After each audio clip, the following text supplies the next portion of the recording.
Well, according to the FBI, domestic terrorism is on the rise. Christopher Wray, he testified today in front of Congress and basically said that domestic terrorism has increased in the United States. So let's go ahead and kind of go over this article here. This is from the New York Times. Domestic terrorism threat is metastasizing in the U.S., FBI director says. Says here, the FBI director warned senators on Tuesday that domestic terrorism was metastasizing across the country, reaffirming the threat from racially motivated extremists while largely escaping any tough questions about the Bureau's actions before the siege of the Capitol. The director, Christopher A. Wray, who had largely remained out of the public view since the riot on January 6, condemned the supporters of former President Donald J. Trump who ransacked the Capitol, resulting in 5 deaths and scores of injuries to police officers. He says, quote, "That attack, that siege was criminal behavior, plain and simple, and it was behavior that we, the FBI, view as domestic terrorism," Mr. Wray said. "It's got no place in our democracy." He also revealed that the number of domestic terrorism investigations at the FBI had risen to 2,000 since he had become director in 2017. The Capitol riot was part of a broader threat that had grown significantly in recent years, Mr. Wray said. He did not break down the inquiries along an ideological divide, but the New York Times has reported that agents opened more than 400 domestic terrorism investigations last year as violence flared during racial justice protests, including about 40 cases into possible adherents of the far left anti-fascist movement known as Antifa, and another 40 into the Boogaloo, a far-right movement seeking to start a civil war. The FBI also investigated white supremacists suspected of menacing protesters. So, okay, look, essentially what they've been saying and what we've been seeing in the news ever since the riot at the Capitol building January 6th, what we're seeing is that there's this big rise in domestic terrorism in the United States. And a lot of the articles, when you read them, and a lot of the experts and a lot of people on social media and just people at large, maybe your family members on Facebook, largely suspect that it was all Trump's fault. This is what they think. They say, well, this was all Trump's fault and that this is QAnon. QAnon did this, even though I don't know where you find QAnon. I've never been able to find Q, whoever this Q is. So, yes, they're doing such a great job of rallying people up. I can't even find them when I try. So they're saying, you know, it's this rise of Trumpism, the cult of Trumpism. For the longest time, when we started with Trump back in 2016, the narrative was, well, he's a white supremacist or he's a neo-Nazi. He's you know, they would say all of these things, and anybody who's a Trump supporter is a racist, neo-Nazi, white supremacist, or at least a sympathizer of these people. And as time has gone on, what we've seen is now that has morphed because that narrative didn't really work.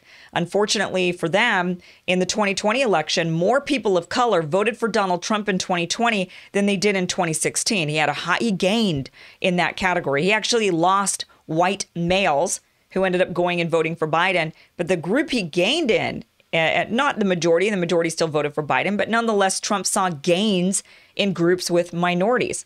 And so obviously their narrative of, well, anybody who supports Trump and Trump himself is a big giant racist didn't really work. So now what they've done is they've morphed this, and it's no longer about, well, you're a racist, right? We're not hearing that anymore. What we're hearing all around the news is now you're a domestic terrorist if you support Trump. So they've elevated, they upped the ante, and it's no longer you're a racist. Now it's you are a domestic terrorist. You are a conspiracy theorist, QAnon follower. That is what you are if you are a supporter of Donald Trump. So the big question, though, is why is this happening? So let's just take it for face value and say it's true that there is a rise in what they consider to be domestic terrorism. Now, one thing to always look at when it comes to hate crimes, when it comes to what they consider domestic terrorism, when it comes to these sort of categories, you always have to look at the definition of what is defined as a hate crime, what is defined as domestic terrorism, and have those definitions changed. Because a lot of times with hate crimes, for example, they continue to add certain crimes to the list of hate crimes. So every year hate crimes go up, but at the same time, they also added to the definitions of hate crimes. So if you look at just the original definition of hate crimes, those actually have gone down. Actually, in the FBI stats, the traditional, what we labeled as hate crimes years ago, have actually gone down. But what has happened is they've added more things in. So as they add in layer after layer after layer of what they consider a hate crime, of course, hate crimes go up. Same thing with domestic terrorism. But let's just take it at face value and say, okay, the definition hasn't changed. They didn't add any groups or any ideologies to domestic terrorism. And domestic terrorism is just simply on the rise. Now, of course, they're going to say, well, this is because of the cult of Trump. And this is all about QAnon. But the reality is that this is what is expected when you start seeing a failed nation. When you are undergoing a transition to a banana republic and a failed nation, this is what happens. People become what they would consider radical.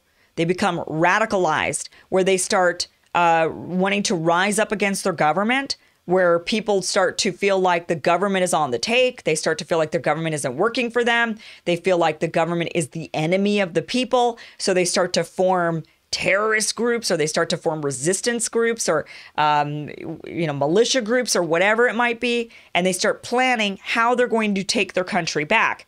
This is a tale that's as old as time, and it's not unique to the United States. It is not unique to Donald Trump. It is not unique to Donald Trump supporters. This is what happens when you start to become a failed state. These are the beginning workings, or not even the beginning workings, but certainly a major signal that we are entering territory that is dire. And rather than looking at all these people and saying, well, they're all a bunch of domestic terrorists and it's all Trump's fault and it's QAnon, and what we need to do is censor the internet, and what we need to do is go and find these groups and question them and surveil them and rip these rights away from Americans, and certainly we must shut them down on the internet.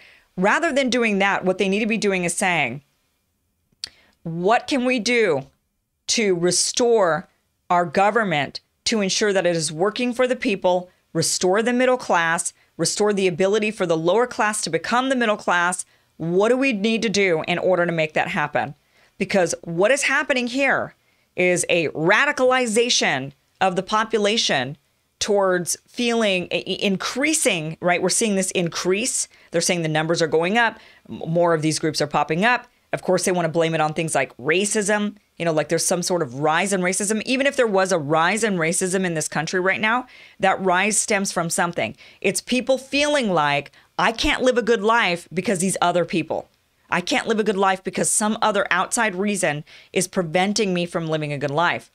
So if they're living a good life, then they wouldn't feel that way. If they're living a good life, they wouldn't feel the need to go and blame other people. So what needs to happen is this understanding that this is the beginning workings of how a failed nation, how countries reel into civil wars, uprisings, taking over, toppling of their own governments. This is how it happens. And it's, you could call them domestic terrorists, you could call them whatever you want to call them. But what really is happening here is the beginning workings of a failed nation, the beginning workings of a banana republic. And our government, of course, is not going to face the reality of this. Instead, what they're going to do is they're going to look at this and say, well, it's all Trump's fault. And they're going to go hard. And now that they're seeing that Trump might attempt to run again, which of course the media is all over that because they need Donald Trump in the press nonstop in order to keep their numbers up, because they're all about money, which is, by the way, how we reel into a banana republic. It's because big corporations just want more money and they don't care. They don't care what it costs or what it creates in order to get all that money. So the media doesn't care about the frenzy they create as long as they're making a bunch of money.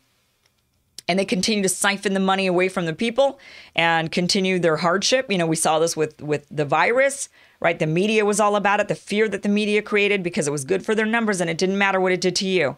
And it might have crushed you. You might have lost your job. You might have a difficult time paying your bills right now, but it doesn't matter. The media made all their money because they got to ride off with a disaster that got them eyeballs all day, every day to their network. And this is how a banana republic is. This is how it happens. This is exactly how it happens. It usually doesn't happen overnight. It happens slowly, and it's just with the corrupt and the rich running off with all the resources and leaving the people to really ultimately end up pillaging and plundering amongst themselves. And then they start to turn and they start to put the blame on the government, and they start to put the blame on others around them in some form, and they create a form of domestic terrorism. So it's really disheartening for me to watch these proceedings go on in Congress, to read these articles where they talk about this rise in domestic terrorism. And rather than say, The reason why people even turn to extremist groups is because they're unhappy with their lives. We know this. We know that this is exactly how young men in the Middle East become radicalized and join terrorist organizations, is because they feel like they have no other options in their life. Well, why do they feel like they have no other options in their life? They feel like they have no other options because something in their government or in their surrounding, or just probably the endless wars that the United States has marched into the Middle East, right? They feel like they have nothing else. And so they join a radical group. This is what China's dealing with the Uyghurs. This is why they have what they're calling, re-education camps. I know a lot of people are against those. And obviously, there's a lot of human rights abuses that happen in any prison. Anytime anybody's incarcerated, no matter where in the world they are incarcerated, doesn't matter if they're in the United States, we have human rights abuses happening here in our prisons, and that happens in China and theirs as well. And what China's trying to do is they've got all these people that are becoming more and more radicalized. They're joining more radical organizations, and they're saying, well, if we give them jobs and training and opportunity, then maybe they won't be so vulnerable to joining a radical organization. That is sort of the idea behind, grabbing somebody and saying, hey, you're reeling into domestic terrorism, and so we're going to put you into a camp and educate you and give you a job. You're going to learn to code, right? That's probably what they're doing. And they learn to code, and they go out there and get a job making websites. So this is how people become radicalized in this. And here, it's not unique to the United States, and they want to make it unique, like, oh, this is just Trump's doing. This is not unique. This is a function of human nature. Our government needs to become more attuned to this, rather than blaming, Democrats sitting there and saying, what's Republicans' fault, and Republicans blaming Democrats. They need to be blaming themselves. The fact that we have allowed ourselves to reel into a corporatocracy, we've allowed ourselves to reel into a place where the rich can run off richer, as we've seen in this pandemic. The rich have run off richer, and people are struggling. And so it is no surprise to me that we're seeing a rise in terrorism. It is no surprise to me that we will see a rise in hate crimes across the country. It is no surprise to me that we're seeing a rise in murders. We're seeing a rise in violent crime. That is no surprise to me. And it shouldn't be a surprise to them. But for some reason it is. Instead, our political leaders think, oh no, this is all Trump's fault, rather than realizing that this is what happens when you bankrupt a nation. This is what happens when you leave people impoverished with no real way of climbing themselves out of it. They're riddled in debt. They have no jobs. The jobs that they have don't pay very well. Everybody's a slave to the bank. So now that we have a population that's enslaved to the banks, we've got a rise of domestic terrorism. Well, this is what they should have expected. This is human nature. This is natural. And there's only one way to stop it, and that is to reset the way our economy works and really